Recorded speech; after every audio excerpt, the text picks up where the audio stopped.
Le petit âne gris de Hugues Aufray.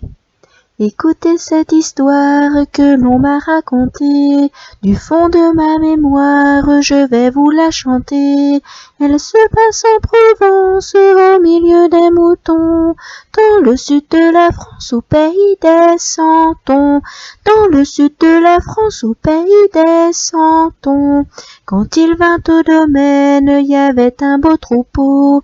Les étables étaient pleines de brebis et d'agneaux, marchant toujours en tête aux premières lueurs. Pour tirer sa charrette, il mettait tout son cœur. Pour tirer sa charrette, il mettait tout son cœur. Au temps des transhumances, il s'en allait heureux, remontant la Durance, honnête et courageux. Mais un jour de Marseille, des messieurs sont venus. La ferme était bien vieille, alors on l'a vendue. La ferme était bien vieille, alors on l'a vendue.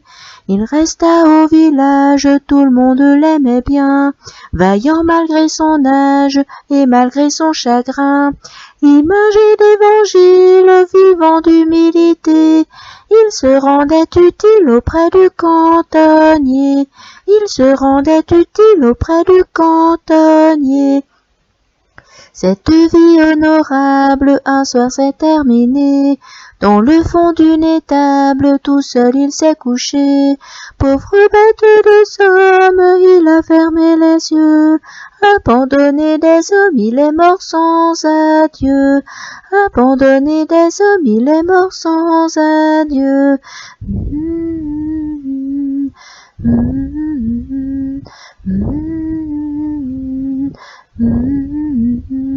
Cette chanson sans gloire vous racontait la vie, vous racontait l'histoire d'un petit âne gris, vous racontait l'histoire d'un petit âne gris.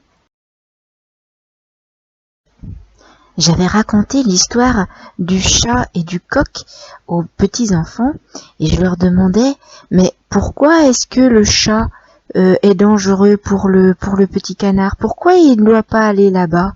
Et alors les enfants ne trouvaient pas du tout.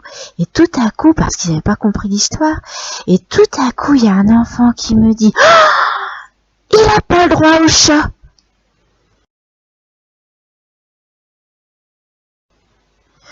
Le cocher, le chat et le souriceau. Un souriceau tout jeune et qui n'avait rien vu fut presque pris au dépourvu. Voici comment il conta l'aventure à sa mère. J'avais franchi les monts qui bornent cet état et trottais comme un jeune rat qui cherche à se donner carrière, lorsque deux animaux m'ont arrêté les yeux.